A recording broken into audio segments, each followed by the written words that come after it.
கர்த்தர் அதிசயங்களை செய்கிறார். ஊழியங்கள் வழங்கும் ஜீவ வார்த்தை. இந்த நாளிலும் கர்த்தருடைய ஊழியக்காரன் உங்களை சந்திப்பதில் பெருமகிழ்ச்சி அடைகிறேன். இந்த டிசம்பர் மாதம் முழுவதும் ஆண்டவராகிய இயேசு கிறிஸ்துவின் பிறப்பின் அந்த இரகசியத்தை குறித்து தான் நாம் சிந்தித்து வருகிறோம். முதலாவது, இந்த நாளில் பிறந்த நாளை காண்கிற அனைவரையும் வாழ்த்துகிறேன்.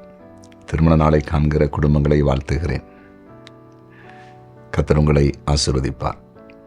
இன்றைய ஜீவ வார்த்தைக்காக ஆண்டுடைய பிறப்பை குறித்த அந்த இரகசியத்தை அறிந்து கொள்வதற்காக எடுத்துக்கொண்ட வேத பகுதி யோவான் சுவிசேஷம் 1 அதிகாரம் 29வது வசனம். மறுநாளிலே யோவான் இயேசுவை தன்னிடத்தில் வர கண்டு, இதோ உலகத்தின் பாவத்தை சுமந்து தீர்க்கிற தேவ ஆட்டுக்குட்டி, உலகத்தின் பாவத்தை சுமந்து தீர்க்கிற தேவ ஆட்டுக்குட்டி. இன்றைய செய்தியின் தலைப்பு, பாவத்தை சுமந்து தீர்க்க வந்தார். யோவான் ஸ்நானகன் ஆண்டவராகிய இயேசு கிறிஸ்துவை குறித்து சொல்லும்போது சொல்லுகிறார், உலகத்தின் பாவத்தை சுமந்து தீர்க்கிற தேவ ஆட்டுக்குட்டி தான் இயேசு. இயேசு என்ற பேரில் வந்தவர் உலக மக்களுடைய பாவத்தை சுமந்து தீர்க்க போகிறார். பார்த்தீங்களா? பழைய ஏற்பாட்டில் ஒரு மனிதன் பாவம் செய்யும்போது அவனுடைய பாவ நிவாரணத்துக்காக ஒரு ஆட்டுக்குட்டி தேவைப்பட்டதல்லவா?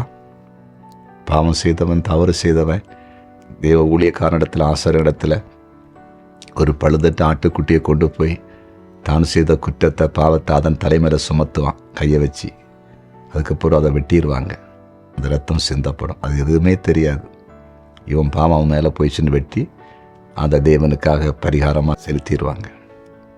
புரிஞ்சுட்டிங்களா? இப்போ யார் வந்தது? தேவகுமாரன் வருகிறார் நம்முடைய பாவத்தை சுமந்து தீர்க்கும்படிக்கு. எவ்வளோ பெரிய ஆசீர்வாதம் பாருங்கள்.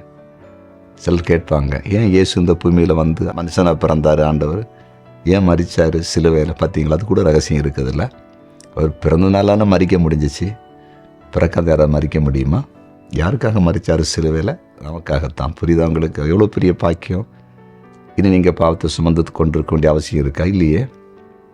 இன்றைக்கு இயேசுப்பட சொல்லிடுங்க, உங்கள் பாவத்தை அவர் மேலே வச்சுருங்க.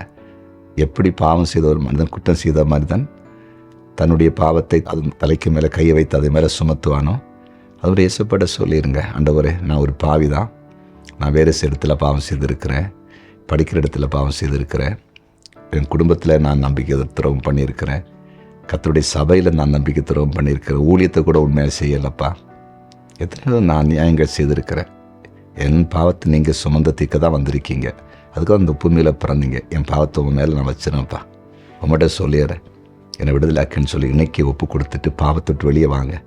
பாவத்திலேருந்து விடுதலை தருகிற ஒரே ஒரு ஆண்டவர் இயேசு கிறிஸ்து.